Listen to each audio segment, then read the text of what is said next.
otcovia, milé sestričky, bratia a sestry, milí mladí priatelia. Každý štvrtok letný na celom svete sa v katedrálach stretávajú kňazi, aby sa znovu vrátili do prvých chvíľ, kedy zacítili ten zvláštny hlas vo svojom svedomí Otca.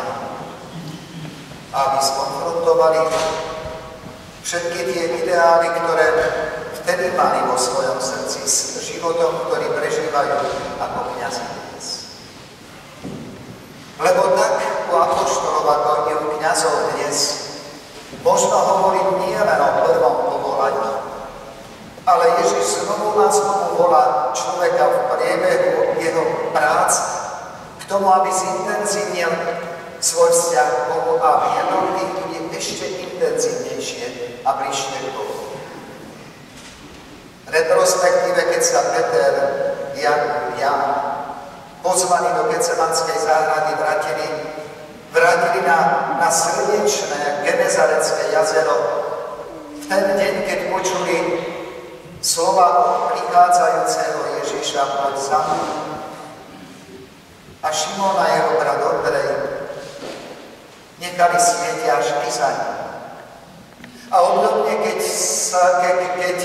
keď Ján a jeho brat Jakub so otcom Zebedejom si opravovali siete a počuli Ježišov hlas, poďte za mnou, budete rybármi ľudí. A oni zanechali otca i loď a šli za ním. Tieto slova im utkveli hlboko v pamäti a sú len prvou etapou cesty kňazstva každého z nás. Vtedy, keď apoštoli zanechali materiálne veci, materiálne predstavy o svojom živote. Vtedy, keď mladý človek, vstupujúc do seminári, zanechá tie svetské pohľady, tie svetské túžby a uvedomí si, že on teraz už v očiach iných nebude chápaný ako chlapec od susedov, alebo ako človek, ktorý bude môcť všetko urobiť a nikto sa nad tým nebude pohoršovať. Prvou etapou v povolaní tak apoštolovi kňazov je ochota zanechať svet. S jeho predstavami, s jeho dobrami, zanechať svet, v ktorom žijeme a ísť za Ježišom. To je ale len impuls. My vieme počas života apoštolov, koľko dochádzalo k rozličným stretom medzi Kristovými slovami a predstavami apoštolov ešte v priebehu. Keď Ježiš povedal apoštolom, hoďte siete na loď. A oni, ktorí sa celú noc namáhali, vzdorovali, ale veď celú noc sme sa namáhali, nic sme nechytili. A potom zrazu siete plná rýb. A za to bol ďalší impuls, kedy Peter pochopil. Tu už nie je len o nejakého zázračného kazateľa. Padol k nohám a povedal, odíď odo mňa, učiteľ, lebo ja som človek len hriešný. Postupne si aj seminarista a kňaz začne uvedomovať skutočnosť, že to, na čo sa on vydal, to nie sú len takéto bavkania sa, kde si na piesoč tohoto sveta. To sú už vážne skutočnosti, ktorých sa človek stretáva s čímsi božským a vážnym. A apoštoli znovu a znovu boli Kristom povzbudzovaní k tomu, aby zintenzívnili svoj vzťah k nemu a on sa ich priamo konfrontačne pýtal, za koho ma vy pokladáte. Rovnako si túto otázku kladie vždy znovu a znovu kňaz, kto je pre mňa Kristus. Ešte je ten, ktorý ma kedysi volal. Spomedzi všetkých sa ozval len Peter. Ty si Kristus, syn Boha živého. Bolo to veľmi odvážne slovo na vtedajšie časy niekomu povedať, že je Boží syn. Za to Kristus musel zomrieť na kríži, lebo ho obžalovali, že sa robil Božím synom. Ale Peter v tomto okamihu cítil vnútornú pohnutku, o ktorej Ježiš povedal, to nie je telo, aby ti to zjavil. ale môj Otec, ktorý je v nebesiach. A postupne každý z nás si uvedomuje, že do jeho života zasahuje ešte kto si iný. On povie síce slovo alebo vetu, ale vôbec nepredpokladá, že táto kazeň niekoho môže osloviť, alebo to pravé slovo môže niekoho nakopnúť na lepší život. To nie je telo a krv, to nie je ľudské slovo. Kto si iný potláča to dopredu, čo v nás Boh spôsobil svojou milosťou. Kristus povolal svojich apoštolov raz, ale povolával ich vždy znovu a znovu vyššiemu stupňu chápania tomu, čo oni majú pochopiť. Nie vždy, ale všetci chceli chápať. Vy dobre viete, že pri eucharistickej reči ho veľká časť jeho učeníkov opustila. Lebo nemohli pochopiť, ako on sa má stať chlebom. Ako sa on má dať jesť ľuďom. Toto všetko v nich vzbudzovalo znovu akúsi opatrnosť. A v živote kňazov takýchto situácií, kedy si znovu a znovu dáva kňaz otázku, je toto možné? Veď toto sa nie je pravda. Ale Kristus od nás znovu len očakáva potvrdenie prvotného súhlasu. Áno, zanechám všetko a idem za tebou. A Ježiš necháva ten čas plynúť a dozrievať človeka pre tieto vážne veci preto, aby človek dospel až k završeniu tohoto povolania akýmsi druhým štartom, akýmsi druhým volaním. Tedy, keď ho všetci opustili, začal Ježiš hovoriť oveľa tvrdšie slova. Syna človeka vydajú do rúk hriešníkov a tí ho zabijú, ale on tretieho dňa vstane. A vtedy aj Peter, ktorý vyznal Kristovo božstvo, zrazu zareagoval, ale úplne opačne, to sa ti nesmie stať. My ľudia si to tak nepredstavujeme, že takto má byť v cirkvi. Takto má byť v našom živote. My máme inú predstavu. A Ježiš na túto jednu reakciu reaguje veľmi silne. Povie Petrovi, ja sa nepýtam na tvoju predstavu. Ty sa postav za mňa a nasleduj. Choď mojich šľapajov. Ja dávam predstavu. Ja dávam projekty. Ty si ten, ktorý má rešpektovať to, čo ti hovorí. Keď už dojde do takéhoto tvrdého stretu medzi kňazom a biskupom, ktorý povie, ja myslím, že by si toto mal urobiť a tam mal ísť.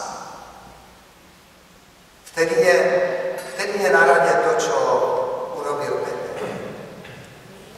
On sa mohol uraziť, keď mu povedal, stráť sa mi z očí sa a postav sa si za mňa. Ale sa neurazil a možno aj tak trošku, ale stále pamätal, veď slova života máš ty a šiel za Kristom. Stále ešte so svojím ľudským sebavedomím. Veď sebavedomím, ktorému nahováralo, že on je predsa len iný ako tí ostatní.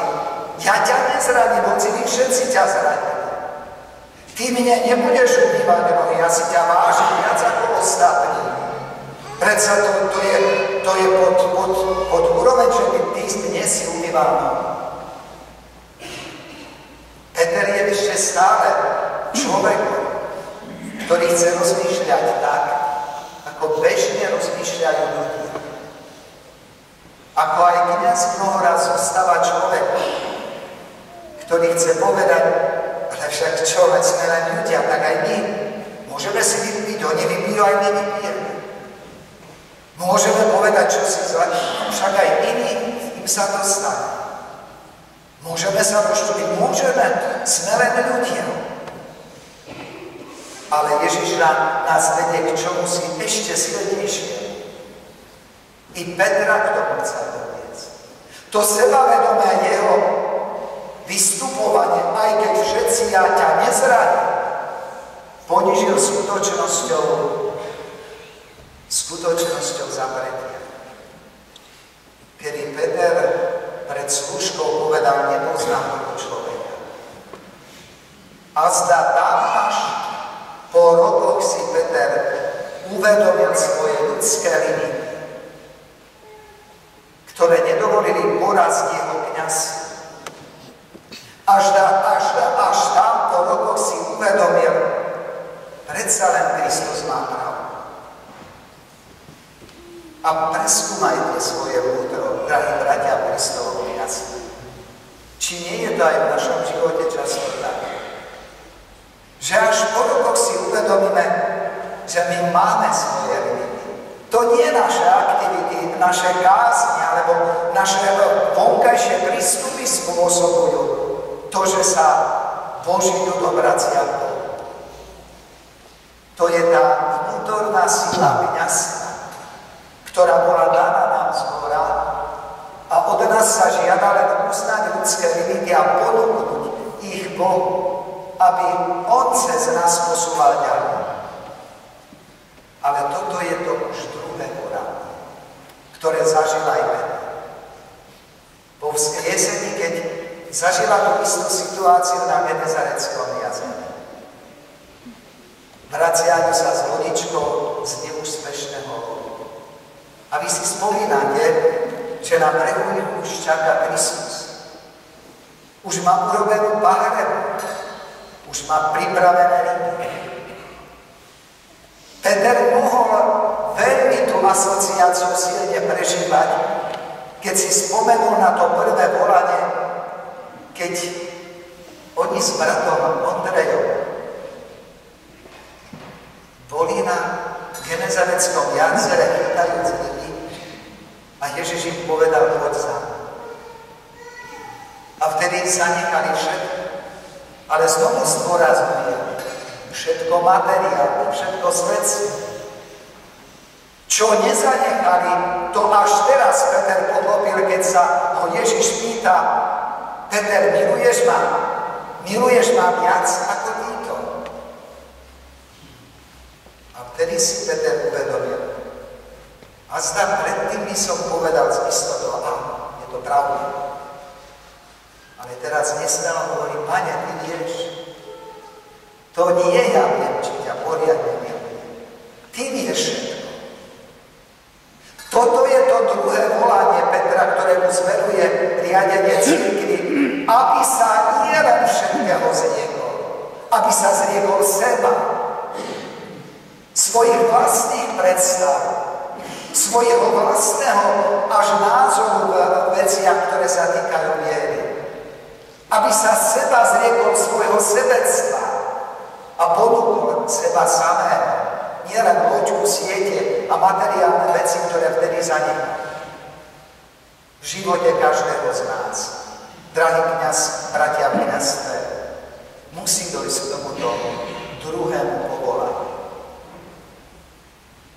K povolaniu nie opustiť iba všetko, to svetské, čím žijú naši kamaráti vo svete, ale opustiť seba.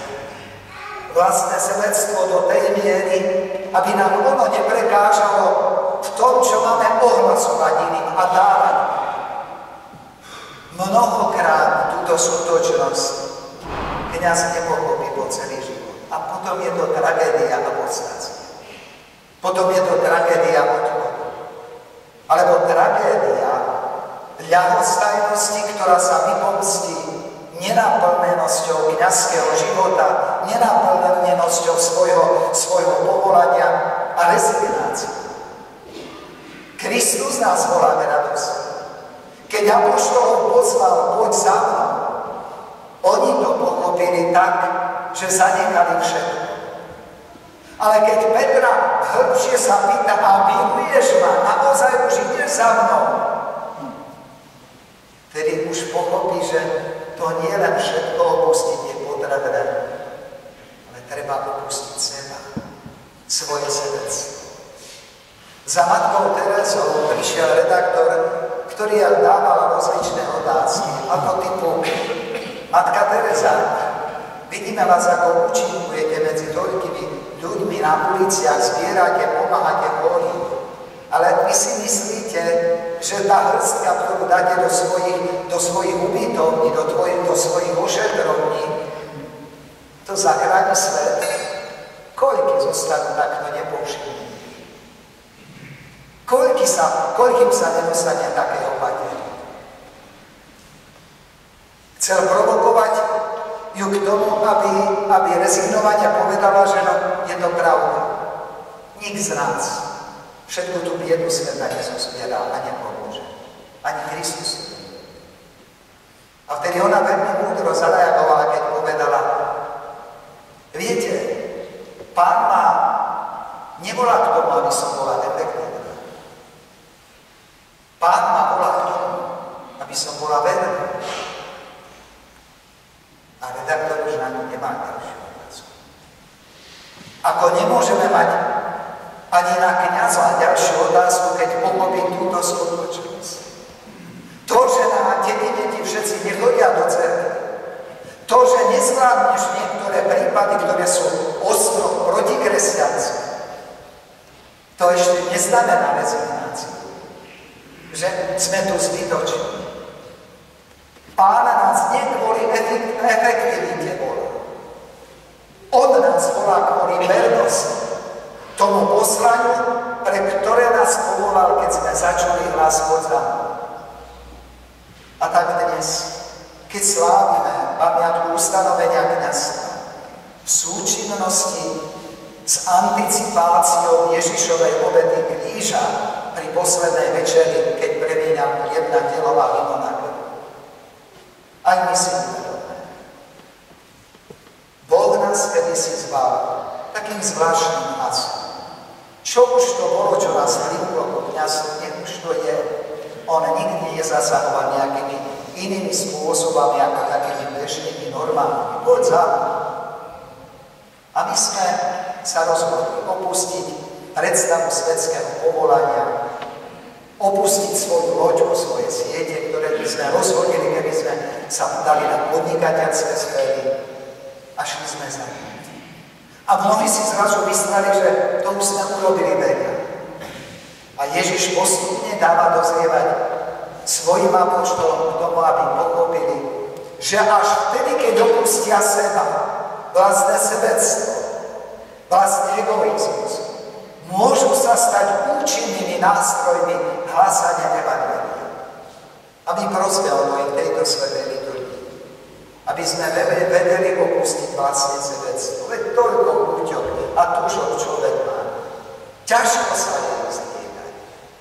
Ale až vtedy, keď to dokážeme, začneme oslovovať svet, ktorý od nás tento príklad odovzdanosti a obety očakáva.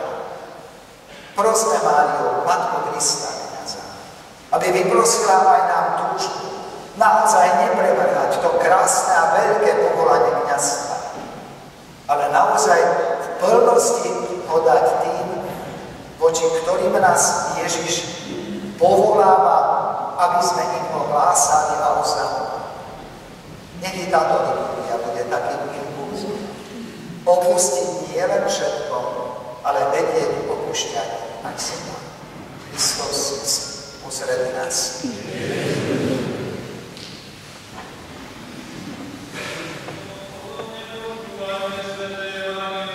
Pokoj všetkým.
a začal umývať učeníkom nohy a utierať zásterou, ktorou bol prepásaný.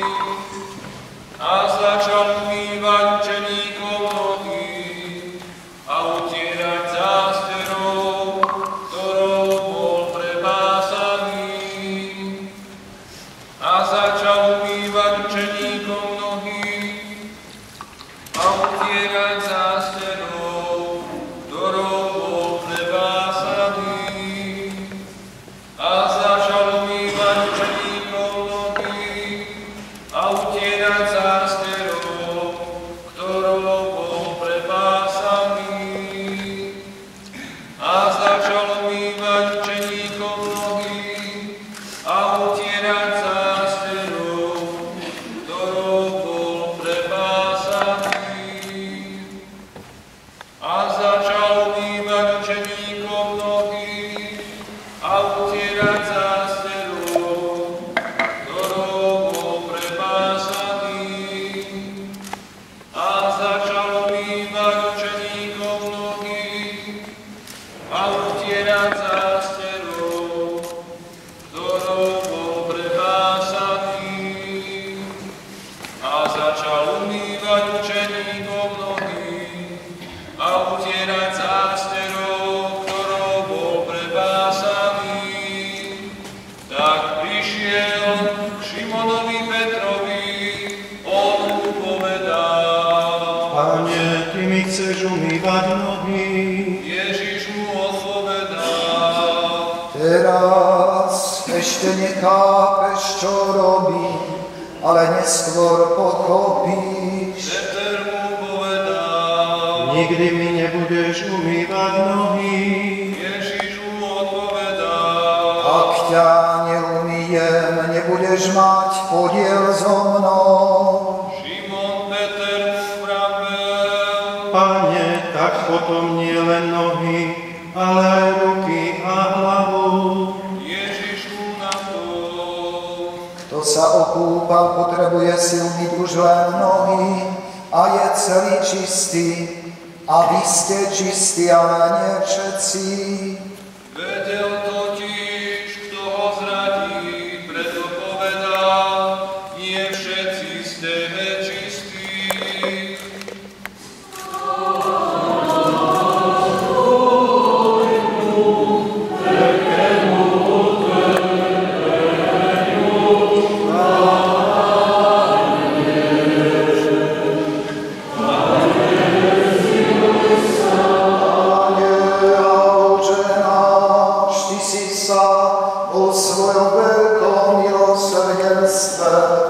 Zriekol seba samého a prijal si podobu služobníka a rozhodol si sa večerať spolu so svojimi učeníkmi a apoštolmi v čase tvojho spasiteľného, životodarného a dobrovoľného utrpenia. Potom si sa opásal zásterou a umiel si nohy svojim učeníkom. A tak si im dal príklad pokory a lásky k sebe navzájom, keď si im povedal: ako som urobil ja vám, tak robte aj vy jeden druhému. Ty sám, vládca, aj teraz príď medzi nás svojich nedôstojných služobníkov, ktorí chcú nasledovať tvoj príklad. Pomôž nám zmyť zo seba nalepený prach našich hriechov a utri nás zásterou lásky jedného k druhému, aby sme ti mohli dobrorečiť po všetky dni nášho života a dosiahnuť milosť pred tebou, lebo ty si požehnanie a posvetenie všetkého, Kriste Bože náš. A tebe vzdávame slávu svojim Otcom, ktorý nemá počiatku i s tvojim presvetým, dobrým a životodárnym duchom, teraz i vždycky i na veky vekov.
teraz i vždycky, i na veky vekov.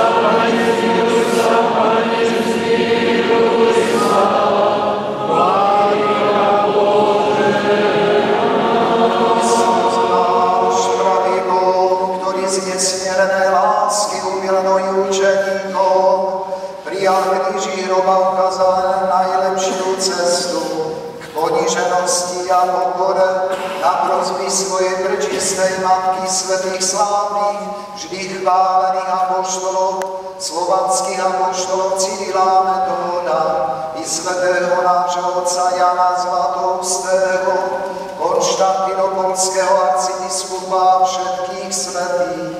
Nech sa nad nami zmiluje a spasí nás, lebo je dobrý a miluje nás.